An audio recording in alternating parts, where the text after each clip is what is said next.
Hello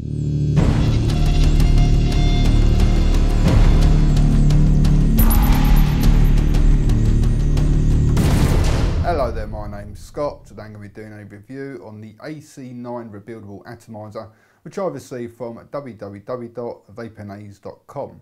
Before I start though, I must point out I did receive it free of charge for the purpose of conducting a review. My opinion on the product remains true, honest and accurate as always. Okay, let's go straight ahead and show you in a bit more detail. Okay, so the AC9 is manufactured in the good old US of A, and I think it's available in two kits. You can get the basic kit or the full kit, and they sent me out the full kit.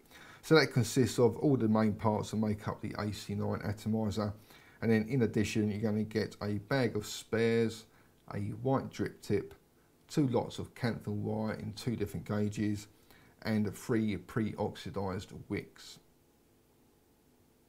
All the metal parts are made out of stainless steel, and the overall machine quality I feel has been really top notch. There's not been any little burrs or rough edges or anything like that. All the parts screwed together really nice and smoothly.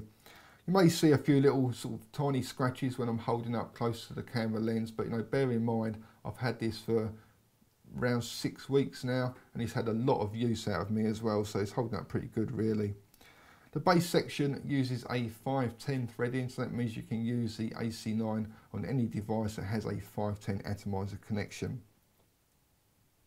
The tank holds around 3 millilitres of e-liquid and is made from PMMA.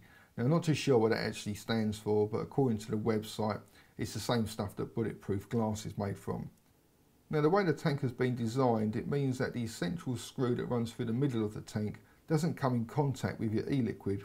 And also the tank isn't held in place with any O-rings. Now I know some people were wondering whether that was going to cause any sort of leakage problems, but I've not experienced any leaking whatsoever. Now this part here runs through the centre of the AC9 and is used for trapping the top wire from your coil. Now originally it didn't have the spring and washer set up that you can see here. It originally came with sort of 2 nuts. And this made it very difficult to trap the wire because you had to reach underneath the screw head to tighten the nut up, and then when you tighten that one up, it would 9 times out of 10 loosen off the other nut, which then cause you connection problems.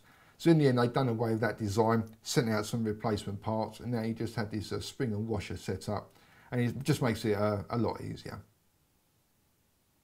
The top section has a pretty large 3.5mm wick hole, so you can get some nice big fat chunky wicks in there.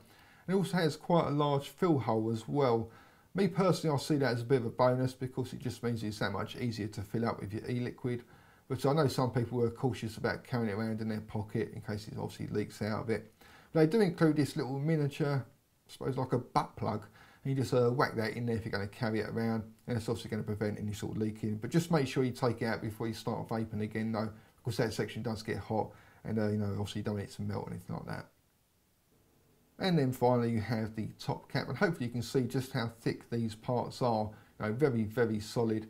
And I would have thought if you drop it on the floor, probably are going to do more damage to the floor than the actual AC9. Has a 1.5mm air hole, and on top you have a space for a 510 drip tip. And I've tried quite a few different drip tips in there, and they all seem to fit very nice and snug. Okay, let's go ahead then and quickly show you how to get it all assembled and how to get it all set up. Okay, so the first thing you want to do is just take the tank and slide that over the top. And then you're going to take this top section and just screw it right down to the bottom of the threads.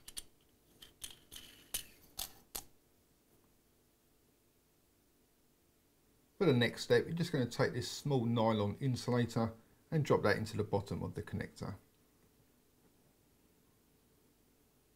Now to save a little time, I've already prepared this screw that's going to run through the centre of the AC9. So when you get yours, you just need to add a washer, then the spring, then the washer, then a nut, and then this nylon insulator. Then take the screw, drop it through the centre, and whilst holding a little nylon insert in place, just start to screw it in. You want to keep on screwing until you can just start to feel it poke out the top of the nylon insert.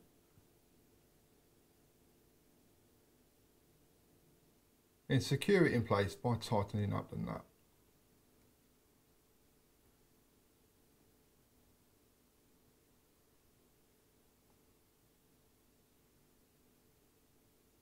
Okay, so I'm going to use one of the pre-oxidised wicks that comes with the AC9 kit. If you do want to make up your own wicks, I've been making mine up at a length of 45mm by a width of 40mm, and then just not rolling them too tight because you want to keep the wick quite nice and fat because you've got that 3.5mm wick hole.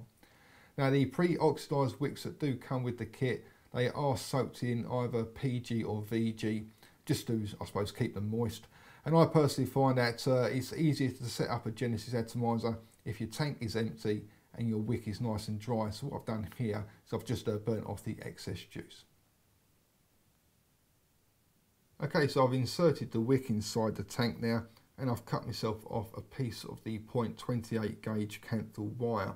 Now this wire is pretty thick stuff, and it does make it a little bit sort of tricky to wrap the coils, but it is a lot more resilient compared to, for example, like your 0.20 gauge Canthal. And now I've really enjoyed using this thick wire, but I must warn you, it does create a very low resistance coil. So obviously, just use at your own risk, and just be mindful and keep an eye on your batteries and things like that. Okay, so the first thing I'm going to do then is just attach it to the negative post on the AC9. So I'm just going to wrap that round like that, hold it in place, and then just screw it up nice and tight.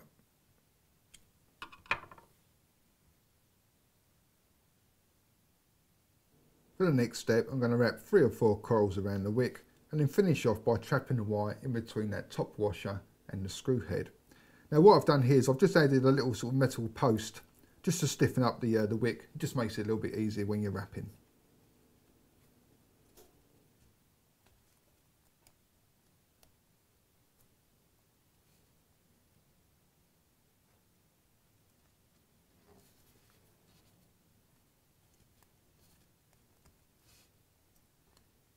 Then once that's in place, you can just give the tiles a little bit of a tidy up. Don't look too bad, and then remove that. Then to remove the excess pieces of wire, you can just apply a bit of tension and spin it in a circle.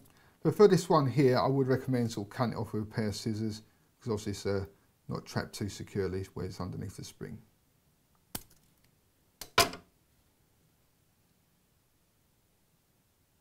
And then from there you can just attach it to whatever device you're going to use. Give it a quick fire up and check how your coils are lighting up. And hopefully they should all be lighting up fairly evenly. It's hard to see in this light, so you can probably see it better than what I can at the moment, but they look like they might be okay. Okay, so if you've got one of these sort of bottles which has the nice sort of flexible rubber nozzle on the end now, then filling up the AC9 is really easy. All you've got to do is press it into the hole and give it a squeeze. Done, full, nice and quick.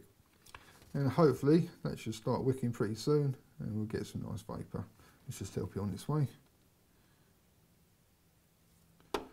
And when I unlock this,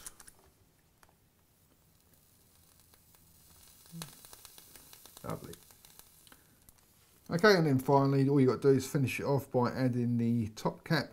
And hopefully most people know by now, to get the most amount of vapour out, just make sure the air hole is directly in front of the wick.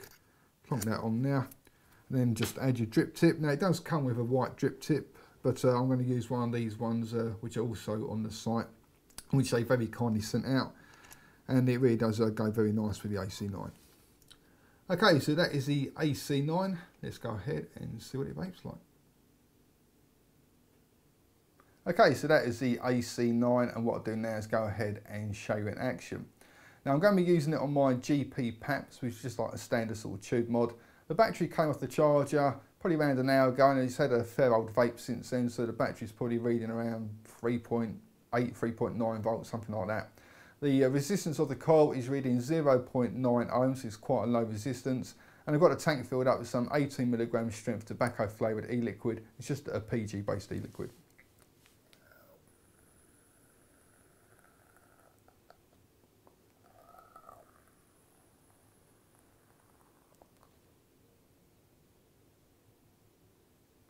No, vapour wise, I can't really knock it at all. It really does chuck out the vapour.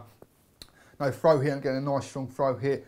And the flavour on it, I think is absolutely excellent.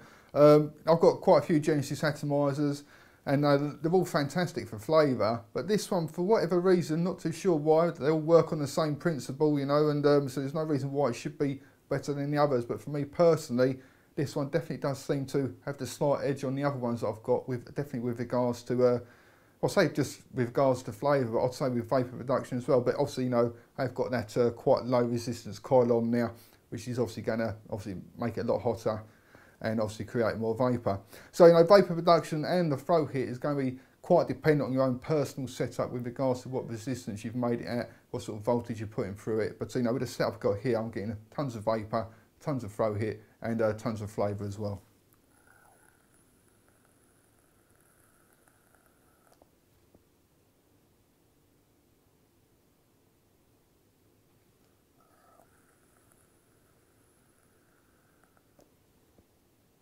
The heat or the warmth of the vapour, it's definitely more on the hot side rather than the cold side. I wouldn't say it's hot, but it's definitely warm. And I suppose if I was going to say like 1 is cold, 5 is like really scorching hot, it's probably around like the 4 mark. So you're just getting like a really nice warm vapour. If you're a person who prefers to have a nice cool vape, then I'll definitely recommend not using the like 0.28 gauge Canthil. Wrap it up with some 0.20. It's going to obviously produce less heat and give you a slightly cooler vape. But with the 0.28 gauge, which I'm loving to be quite honest, I'm getting a really nice warm vape out of it.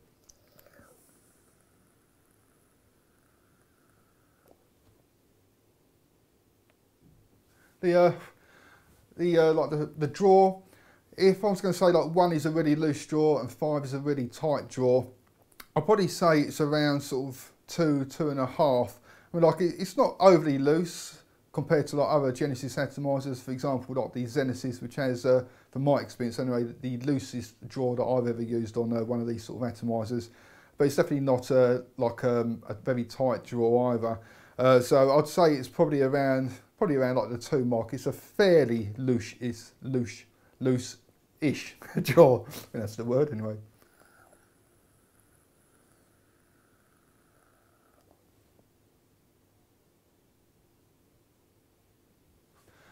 Build quality, I've been really impressed with it.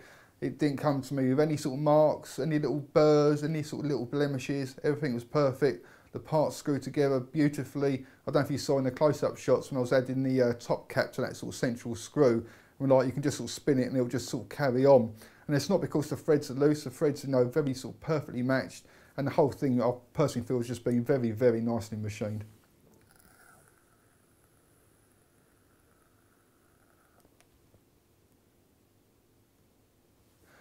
Ease of setup. Now, if this still had the old way of attaching the top wire in between the little nuts, you know, it's a real pain in the arse, to be quite honest. I mean, like you could get it there eventually, but more often than not, what happened is you tighten up one nut and it would loosen off the other one. You then tighten out one and it would loosen off the other one. And it's just, you know, it was doable, but it was a real pain in the arse. So I'm really pleased that they switched it over to the new way with just a simple spring like the older, like the Orion Hybrid, and you know, just makes things so much more easier. So if it was based on the old way, it probably would have got quite a bad sort of rating, but with the new way, it really is very, very simple to set up, and especially if you're using the thicker gauge wire, because it's very resilient. For example, if I was going to use 0.20 gauge Canthil wire and the wick wasn't 100% oxidised, now there is that very good chance that the coil's just going to go pop straight away and just sort of split, and you have to sort of do the whole thing. Whereas on the thicker gauge wire, you can see a little hot spot, but it just doesn't break the wire whatsoever. I think it really would take some doing. Obviously, you don't want to sort of keep on pressing that fire button down if you have got like a short circuit or hot spot there. So obviously, you know, as soon as you see that, just stop it, give the coils a little nudge, move them out of the way, and as soon as it's all lighting up nice and evenly, then you know you're good to go. So, you know, ease of setup, if I was going to say like 1 was really easy, 5 was really difficult, I've probably put it around sort of 1.5, 2. For me, it's just been a bit of a doddle, like once they put the spring in there rather than the 2 little nuts.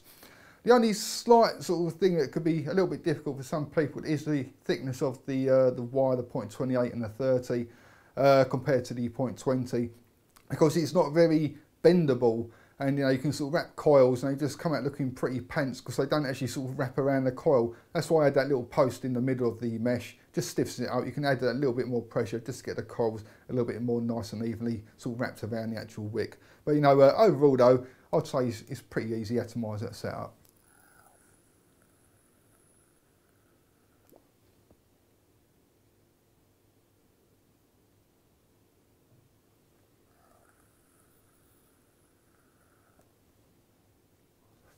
You know, to sum it all up, it probably is, I don't like getting sort of too excited about things because obviously, you know, something else could come out next month and it'll be even better. But this has been an absolute pleasure to use over the last sort of, I think it's either 5 or 6 weeks I've had it now. And it is the one that, you know, when I finish strafing on something else, it's the one I'm always grabbing hold of again because it really does sort of tick all the buttons for me. It looks the nuts, it vapes absolutely fantastic, you're getting plenty of vapour, flavour and throw hit. It's built very nicely, really nice sort of solid pieces of metal there. And it looks great on other sort of 22mm wide mods, you know, so for me personally, I can't fault it in any way.